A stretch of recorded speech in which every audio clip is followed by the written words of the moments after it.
Friends, welcome to my channel sign UPPSC friends. इस video में हम डिस्कस करने जा रहे हैं एनसीईआरटी सीरीज। आपको बता दें, अगर आप आरओ 2023 का एग्जाम देने जा रहे हैं या यूपीपीसीएस 2024 का एग्जाम देने जा रहे हैं तो आपके लिए ये सीरीज बहुत ही इंपॉर्टेंट होने वाली है। इसके अलावा अगर आप कोई भी एग्जाम आपको देना है, आपको पता ही है कि एनसीईआरटी कितनी ही इंपॉर्टेंट होती है। ओके, तो आज की जो हमारी बुक है वो हिस्ट्री हमारा सब्जेक्ट होगा। ओके, और हम 6th क्लास की हिस्ट्री की एनसीईआरटी डिस्कस करेंगे। और आपको बता दें कि जो 6th क्लास की एनसीईआरटी है उस बुक का नाम क्या है, हमारे अतीत फर्स्ट। ओके, तो आइए देख लेते हैं इसमें कौन कौन सा चैप्टर हमें कवर करना है। तो पहला चैप्टर दिया है क्या, कब, कहाँ और कैसे। दूसरा चैप्टर है आरंभिक मानव की खोज में। तीसरा चैप्टर है भोजन संग्रह से उत्पादन तक। चौथा चैप्टर है आरंभिक नगर। पांचवा है क्या बताती हैं हमें किताबें और कब्रें। ओके, 6 नंबर का चैप्टर है राज्य राजा और एक प्राचीन गणराज्य। 7वें नंबर का चैप्टर है आपका नए प्रश्न नए विचार। 8वां है अशोक एक अनोखा सम्राट जिसने युद्ध का त्याग किया। और 9th चैप्टर है खुशहाल गांव और समृद्ध शहर। 10वां चैप्टर है व्यापारी राजा और तीर्थयात्री। 11वां चैप्टर है नए साम्राज्य और राज्य। और 12वां चैप्टर है इमारतें चित्र तथा किताबें। ओके, तो ये कुल 12 चैप्टर हैं 6 क्लास की एनसीईआरटी हिस्ट्री में। ओके, जो कि हमें कवर करने हैं। आइए स्टार्ट कर लेते हैं। तो पहला चैप्टर है क्या, कब, कहाँ और कैसे। ओके, आइए इसका पहला क्वेश्चन देखते हैं। पहला क्वेश्चन दिया हुआ है गेहूं और जौ की फसलों के संदर्भ में निम्नलिखित कथनों पर विचार कीजिए। पहला कथन इसमें दिया हुआ है मनुष्यों द्वारा सर्वप्रथम इन्हीं फसलों को उपजाने की शुरुआत की गई, यानी गेहूं और जौ की बात कर रहा है। ओके, कह रहा है मनुष्यों द्वारा सर्वप्रथम इन्हीं फसलों को उपजाने की शुरुआत की गई। और दूसरा कथन दिया हुआ है इन फसलों के उपजाने का क्षेत्र हिमालय और विंध्य की पहाड़ियां थी। ओके, तो कह रहा है उपयुक्त कथनों में से कौन सा या कौन से कथन सही है या है। ओके, केवल एक, केवल दो, एक और दो दोनों, और ना तो एक ना तो दो। ओके, तो इसके अकॉर्डिंग जो है हमारा आंसर क्या हो जाएगा, ऑप्शन ए इज करेक्ट, केवल एक सही है। ओके, कौन सा सही हो जाएगा कि मनुष्यों द्वारा सर्वप्रथम इन्हीं फसलों को उपजाने की शुरुआत की गई थी। ओके, गेहूं और जो सबसे पहले उपजाया गया था। ओके, तो याद रखना है। चलिए इसका डिटेल देख लेते हैं। इसकी डिटेलिंग है सर्वप्रथम मनुष्य ने गेहूं और जौ उपजाना प्रारंभ किया था, तो इसका टाइम पीरियड क्या था, लगभग 8000 वर्ष पूर्व। ओके, कह रहा है इन फसलों को उपजाने का कार्य सुलेमान और किरथर पहाड़ी क्षेत्रों में हुआ, ना कि विंध्य क्षेत्रों में, जो कि हमारे ऑप्शन 2 यानी कथन 2 में दिया हुआ था क्या, विंध्य क्षेत्रों में। ठीक है, विंध्य क्षेत्र नहीं होगा बल्कि क्या होगा, सुलेमान और किरथर पहाड़ी क्षेत्रों में। ओके, यानी सर्वप्रथम मनुष्य ने गेहूं और जौ का उत्पादन प्रारंभ किया था लगभग 8000 वर्ष पूर्व में, कहाँ पे, सुलेमान और किरथर पहाड़ी क्षेत्रों में। ओके, ये 2 पॉइंट्स आपको याद रखने हैं। इसके अलावा गेहूं और जौ उपजाने के प्राचीनतम साक्ष्य जो है ये मेहरगढ़ बलूचिस्तान से प्राप्त हुए हैं। ठीक है, याद रखिएगा, बहुत इंपॉर्टेंट है, कई बार पूछा गया है।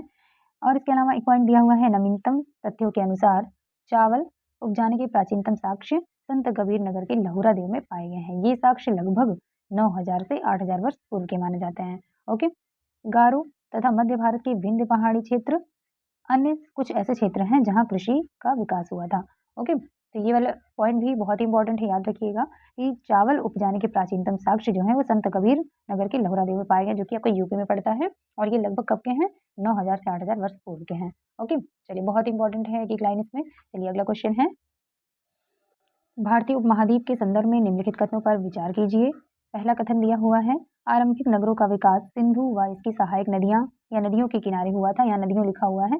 ओके, कह रहा है आरंभिक नगरों का विकास सिंधु व इसकी सहायक नदियों के किनारे हुआ। दूसरा कथन दे रहा है गंगा व इसकी सहायक नदियों के किनारे नगरों का विकास लगभग 5000 वर्ष पूर्व हुआ। ओके, कह रहा है उपयुक्त कथनों में से कौन सा कथन सही है यहाँ है। ओके, ऑप्शन दिया है केवल एक, केवल दो, एक और दो दोनों, और ना तो एक ना तो दो। ओके, हमारा आंसर क्या हो जाएगा, इसमें भी हमारा आंसर क्या, जो ऑप्शन इज करेक्ट। ओके, क्या कह रहा है कि भारतीय उपमहाद्वीप के संदर्भ में निम्नलिखित कथनों पर विचार कीजिए। तो हमारा पहला कथन सही है क्या, आरंभिक नगरों का विकास जो है ये सिंधु व इसकी सहायक नदियों के किनारे हुआ था। ओके, आइए इसकी डिटेलिंग देख लेते हैं। तो क्या है, कथन एक सही है, हमने पढ़ लिया। लगभग 4700 वर्ष पूर्व सिंधु व उसकी सहायक नदियों के किनारे आरंभिक नगरों का विकास हुआ था। ओके, ना कि गंगा और इसकी सहायक नदियों। तो ये इसलिए गलत हो गया क्योंकि यहाँ पे गंगा दे रखा है। ओके, और इन्हीं नगरों में विकसित सभ्यता सिंधु सभ्यता के नाम से जानी गई। ओके, गंगा व इसकी सहायक नदियों के किनारे नगरों का विकास लगभग 2500 वर्ष पूर्व हुआ, यानी सिंधु नदी के किनारे सभ्यताएं पहले से ही विकसित हो गई थी। ओके, नेक्स्ट क्वेश्चन है गंगा नदी के दक्षिण में इसकी सहायक नदी सोन के आसपास का क्षेत्र प्राचीन काल में किस नाम से जाना जाता था। ऑप्शन दिया हुआ है अवंती, वज्जी, काशी एंड मगध। ओके, तो हमारा आंसर क्या हो जाएगा, option D is correct, Magadh. ठीक है, कह रहा है गंगा नदी के दक्षिण में इसकी सहायक नदी सोन के आसपास का क्षेत्र प्राचीन काल में किस नाम से जाना जाता था? तो मगध के नाम से जाना जाता था। ओके, इसकी डिटेलिंग है। सोन नदी के आसपास का क्षेत्र प्राचीन काल में मगध कहलाता था। ओके, मगध प्राचीन काल का पहला बड़ा राज्य था। इसके शासक बहुत शक्तिशाली थे। उन्होंने एक विशाल साम्राज्य या राज्य स्थापित किया था।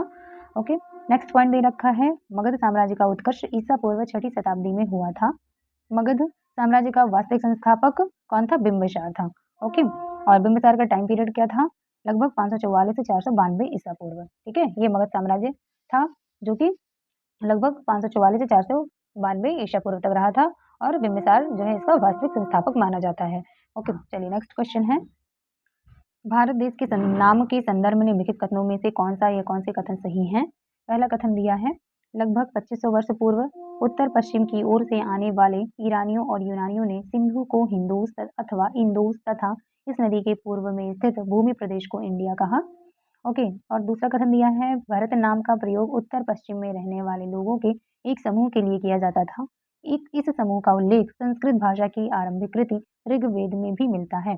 यार नीचे दिए गए कोड का प्रयोग करके सही उत्तर का चयन कीजिए। तो इसके अकॉर्डिंग हमारा आंसर हो जाएगा option C is correct. Option 1 और 2 दोनों ही कथन सही हैं। ओके, यानी कि कह रहा है लगभग 2500 वर्ष पूर्व उत्तर पश्चिम की ओर से आने वाले ईरानियों और यूनानियों ने सिंधु को हिंदूस अथवा इंदूस तथा इस नदी के पूर्व में स्थित भूमि प्रदेश को इंडिया कहा। सही है। और अगला कथन था कि भरत नाम का प्रयोग उत्तर पश्चिम में रहने वाले लोगों के एक समूह के लिए किया जाता था। इस समूह का उल्लेख संस्कृत भाषा की आरंभिक कृति ऋग्वेद में भी मिलता है। ओके, तो हमारे दोनों ही कथन सही हो जाते हैं इस प्रकार। चलिए इसकी डिटेलिंग देख लेते हैं। उपयुक्त दोनों ही कथन सही हैं। उत्तर पश्चिम की ओर से आने वाले ईरानियों और यूनानियों ने सिंधु को हिंदोस अथवा इंदोस कहा। उन्होंने इस नदी के पूर्व में स्थित भूमि प्रदेश को इंडिया कहा। ओके, भरत नाम का प्रयोग उत्तर पश्चिम में रहने वाले लोगों के एक समूह के लिए किया जाता था। इस समूह का उल्लेख ऋग्वेद में भी मिलता है। ऋग्वेद संस्कृत की आरंभिक कृति है जो लगभग 3500 वर्ष पुरानी है। ओके, यानी ऋग्वेद जो है वो लगभग 3500 वर्ष पुरानी है। ओके, बाद में इसी भरत समूह के नाम का प्रयोग देश के लिए होने लगा था। नेक्स्ट क्वेश्चन है, पांडुलिपियों के संदर्भ में निम्नलिखित में से कौन सा कथन सही नहीं है? पहला कथन दिया हुआ है इसमें, अतीत में हाथ से लिखी गई पुस्तकें पांडुलिपि कहलाती थी। ऑप्शन बी दिया है, अंग्रेजी में पांडुलिपि के लिए मैन्युस्क्रिप्ट का यानी मैन्युस्क्रिप्ट शब्द का प्रयोग होता था जो लैटिन भाषा के शब्द मेनू जिसका अर्थ है हाथ है से निकला है। ऑप्शन सी दिया है, पांडुलिपियां ताड़ के पत्तों को काटकर अथवा हिमालयी क्षेत्र में उगने वाले भूर्ज नामक पेड़ की छाल से विशेष तरीके से तैयार भोजपत्र पर लिखी जाती थी। और ऑप्शन डी है, पांडुलिपियां केवल मंदिरों और विहारों में प्राप्त होती हैं जो केवल संस्कृत भाषा में लिखी गई हैं। कह रहा है कौन सा सही नहीं है। ओके, तो कौन सा सही नहीं है? जब option D is correct, option D सही नहीं है, बाकी सभी ऑप्शन सही है।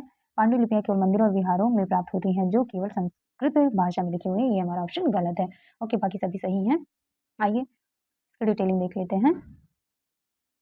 तो आपको बता दें इसमें पहला ऑप्शन सही था बिल्कुल कि अतीत में हाथ से लिखी गई पुस्तकें पांडुलिपि कहलाती थी, बिल्कुल सही है। अगर आपसे क्वेश्चन पूछा जाए कि पांडुलिपि क्या होता है तो हाथ से लिखी गई पुस्तकें जो है वो पांडुलिपि कहलाती हैं। ओके, ये भी याद रखिएगा।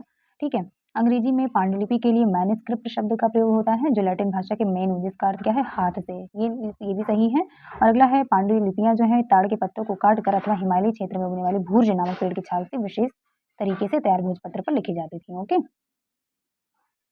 तो पांडुलिपियां जो हैं ये आपका मंदिरों विहारों के अतिरिक्त अन्य स्थानों से भी प्राप्त हुई हैं। साथ ही ये पांडुलिपियां विभिन्न प्राचीन भाषाओं में भी प्राप्त हुई हैं जिनमें संस्कृत, प्राकृत और तमिल भी शामिल है।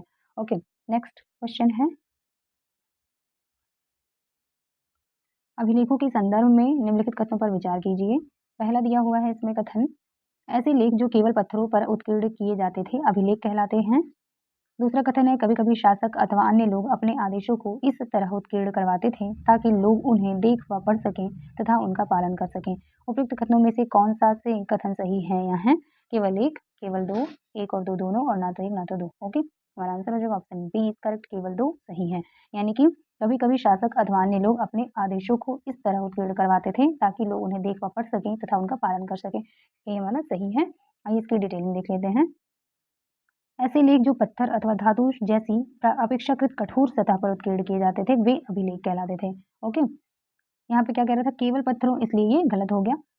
ठीक है, क्या कह रहा है, पत्थर अथवा धातु जैसी अपेक्षाकृत कठोर सतह कोई भी हो, ठीक है, पर उत्कीर्ण किए जाते थे वे अभिलेख कहलाते थे। ओके, और अभिलेख में राजाओं, रानियों व अन्य लोगों के आदेश, कार्य विवरण, विषय आदि का उल्लेख किया जाता था। ओके, नेक्स्ट क्वेश्चन है, अशोक का कांधार से प्राप्त अभिलेख निम्नलिखित में से किन लिपियों में लिखा गया है?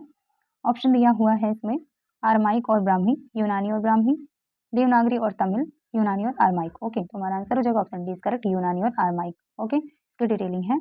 अशोक का गांधार अभिलेख इस क्षेत्र में प्रयुक्त होने वाली यूनानी तथा आरमाइक नामक दो भिन्न लिपियों तथा भाषाओं में लिखा गया है। ओके, तो अशोक का जो गांधार से प्राप्त अभिलेख है वो आपका किस भाषा में लिखा हुआ, किस लिपि में लिखा हुआ है? यूनानी और आरमाइक लिपियों में लिखा गया है। ओके, अगला क्वेश्चन है, कथन दिया हुआ है, ईसा मसीह के जन्म के पूर्व की सभी लिपियां ईसा पूर्व के रूप में जानी जाती हैं।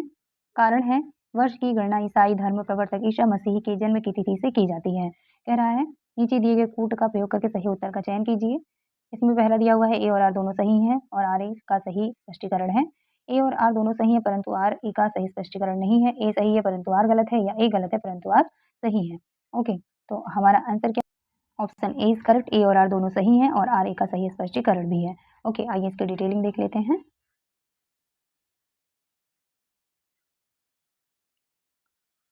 इसकी डिटेलिंग है, विकल्प ए सही है, ईसा मसीह के जन्म की तिथि से वर्ष की गणना की जाती है, ये सही है। ईसा पूर्व को अंग्रेजी में बिफोर क्राइस्ट यानी बीसी कहते हैं।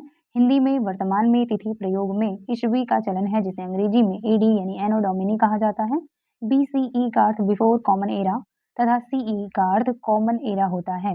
बीपी का अर्थ बिफोर प्रेजेंट के लिए किया जाता है। ओके, तो फ्रेंड्स पहला चैप्टर जो है कवर हो गया है और मिलते हैं नेक्स्ट वीडियो में। आई होप आपको वीडियो बहुत ही पसंद आई होगी और आप वीडियो में बने रहिएगा, ये सीरीज़ कंप्लीट करवाई जाएगी। ओके, जो कि आपके आर ओ और यूपीपीएससी के एग्ज़ाम के लिए बहुत ही इंपॉर्टेंट है। ओके, मिलते हैं नेक्स्ट वीडियो में। Thank you.